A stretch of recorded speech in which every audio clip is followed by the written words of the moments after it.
Hello and welcome to part 5 of our digital storytelling course. This video is going to talk about uploading your video, your digital story, to YouTube. That's the route I'm going to take. You're welcome to embed in your site or use Vimeo or however you would like to use it.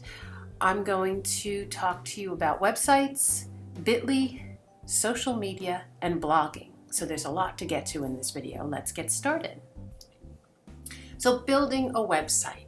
Building a website is extremely important, and maybe you have one already, that's great, and if not, I have a tutorial that shows you how to set up a website using Wix. There are a few important things your website must contain for your digital story, and they are the story, social media and contact information, a link for the call to action, so if you're looking for donations or volunteers and how they would do that, a media page so that you can add more digital stories to the site, and a blog link, and we're going to go into blogging a little bit later. So if you do not have a website, you can watch the tutorial that's on this Canvas page, and it shows you how to set it up through Wix.com. It's free to sign up. There's a bunch of great templates, and as I said, I have a tutorial to walk you through it. I also go through how to upload your video to YouTube in case you've never done this before. You've exported your video, you have to create a YouTube account, and then you upload it and you copy the link to use. And I have a short video that guides you through that as well. And then the second half of that video is about Bitly. Bitly is a great website, and it's free, and it helps you to create shorter links to use for social media. Real helpful in Twitter, since you only have 144 characters. So Bitly takes your URL, however long it may be, and squishes it down into a site, into a link that says bit.ly/, and then you can name what you want that slash to be. Like my personal website is bit.ly/Susan Cardillo. I decided to use my whole name. I could have just used my last name or S. Cardillo or however short I wanted to make it, and I could make several of those if I wanted to for different social media reasons. Speaking of social media, I just found some new statistics from the Pew Institute, and in 2016, 79% of Americans had a social network profile, representing 5% growth compared to previous years. 86% of us are on the internet. And according to estimates, the number of worldwide social media users reached 1.96 billion and is expected to grow to 2.5 billion by 2018. So, obviously, we will need to use social media to bring your digital story out into the world. And we all know these players, right? These are the main players on social media. Pinterest, Twitter, Facebook, Instagram, Google+, and LinkedIn. So I'm going to go a quick overview of each of those so that you have an understanding of how they might be used in selling your digital story or selling your cause. I personally don't use Pinterest. If you want to, that's great. I use Instagram sparingly, but it's great to be able to put a bit link on and get your video out there. But Facebook remains the most popular social media platform in the world. So Facebook will definitely need to be part of your social media plan. Facebook. It's for business and friendship, a platform to socially interact and connect, and it's about your public persona, so your cause's persona, and you should always have it connected to your blog. So we'll talk a little bit when we talk about blogging. If you decide to use WordPress for your blog, if you already have a blog, you can just go into the area of your blog that allows you to connect to social medias, and you definitely want to connect your Facebook. LinkedIn, business and professional networking, great place for causes because potential partners and investors are always on LinkedIn. You must stay professional. You want to add blog posts there as well. Twitter may well be allowing longer posts now, but no one really wants to click to the second part of the post, so you really do want to stay within 144 characters. And that's where the bit link comes in. You can say something and pop in the bit link and your video will show up in the feed. And I truly recommend creating Twitter lists. If you don't do it already, look into it. It's easy to find on your Twitter feed, and you can create lists of people just in your area of expertise or your cause's subject area.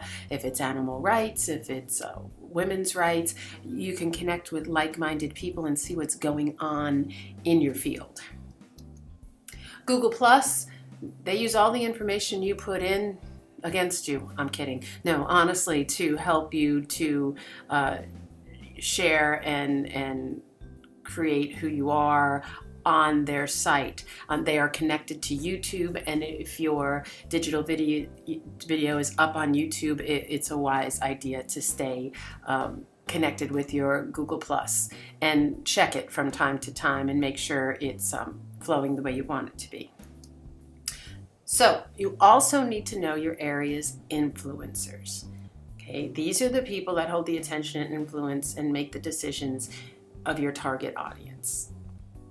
First, look at the social media profiles of those who fit your audience personas. See who they're looking to. Those are the influencers.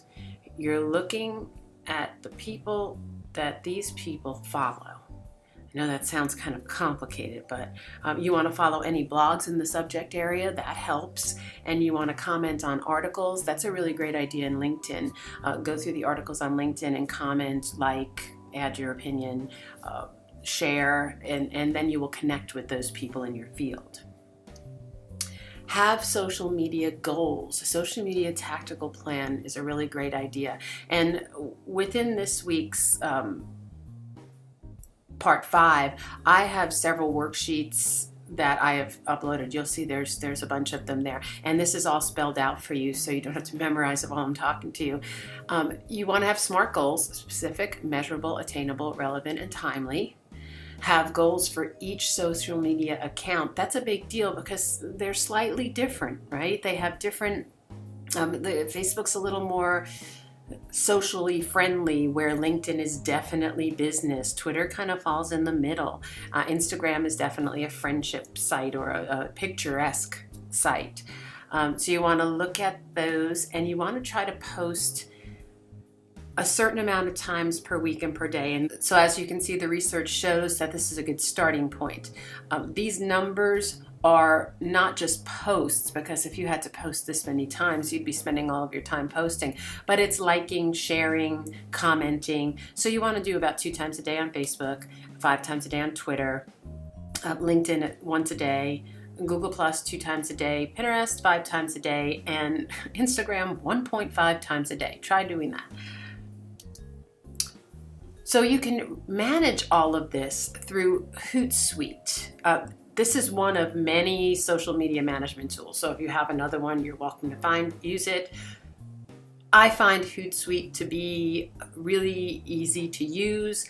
I can time all of my posts so that they rotate, and it really works well for me. And I'm going to show you a little video now on how it works.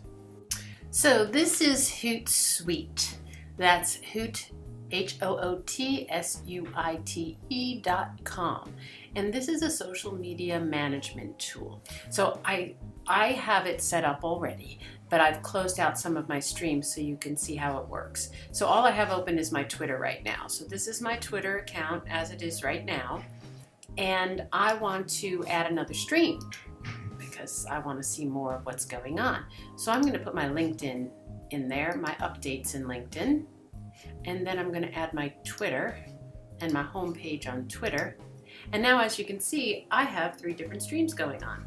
I can look and see what's going on in all my different areas of social media. One of my former students, great guy. And I can decide to like, so you could really get your 5 or 3 per day done pretty easily sitting in this position. And then you can also time out your messages. So you go up here, you add a message, you can add a link, which can be your digital story, and then you can decide when you would like it to post. And then hit schedule. I'm not posting anything right now, so I don't have to do that. You can target certain areas, you can add your location, you can schedule, and you can attach media.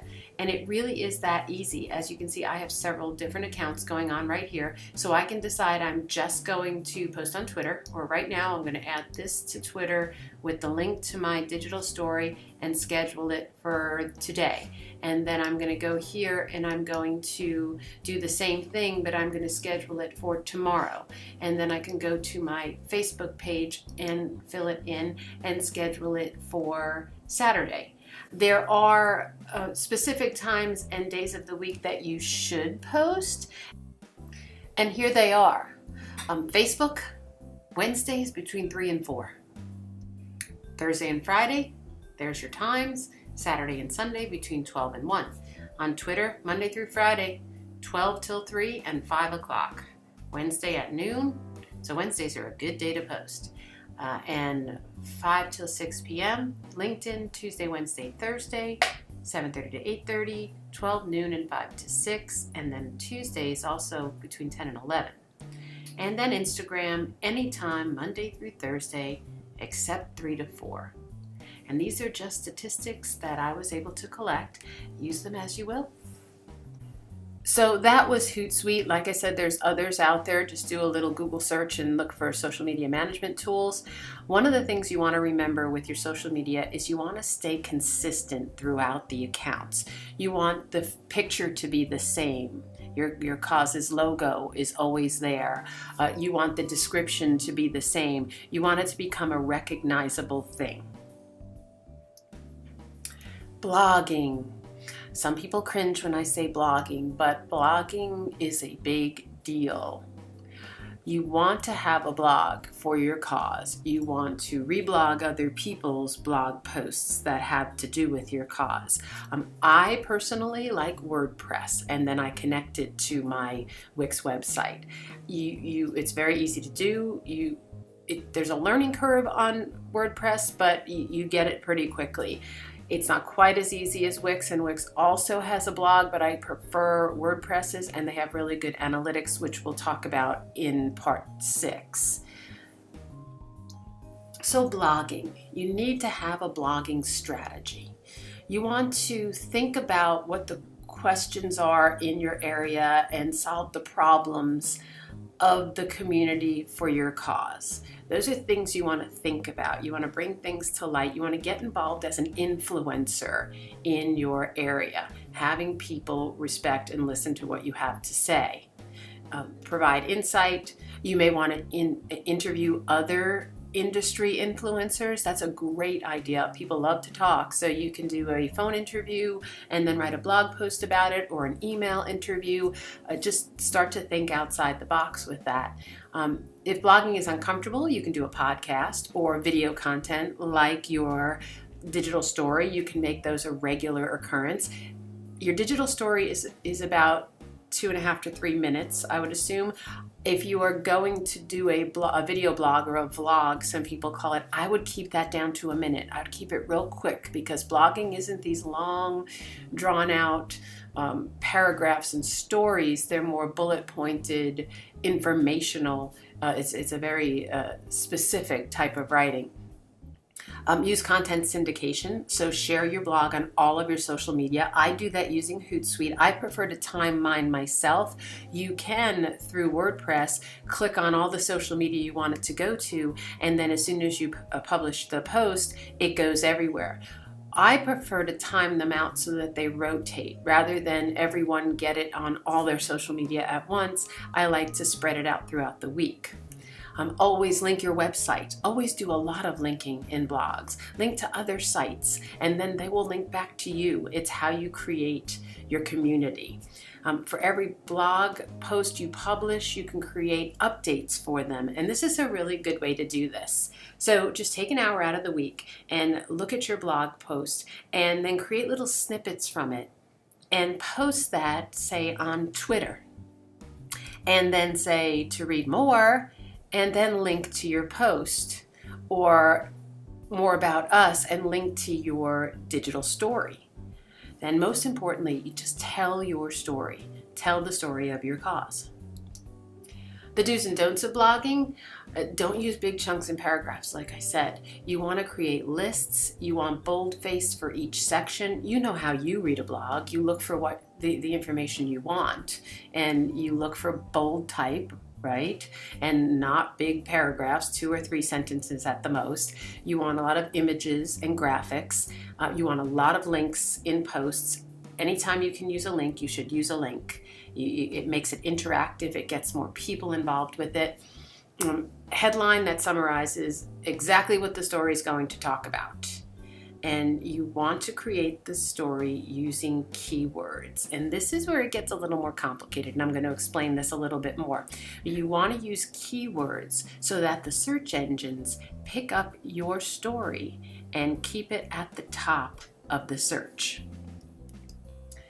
So when you set it up, the first paragraph should summarize the key points of the story. You should, just like the pyramid, you want the most important information at the top, right? And then, inverted pyramid, excuse me, you want the most important information at the top. And then you break the article up into 2 or 3 different subheadings and let the headings inform the user of what you're talking about, so it's very specific to the story. They love bullet lists. Bullet points are great for blogging, and keep the paragraphs short. So finding keywords that you're actually going to use in your story.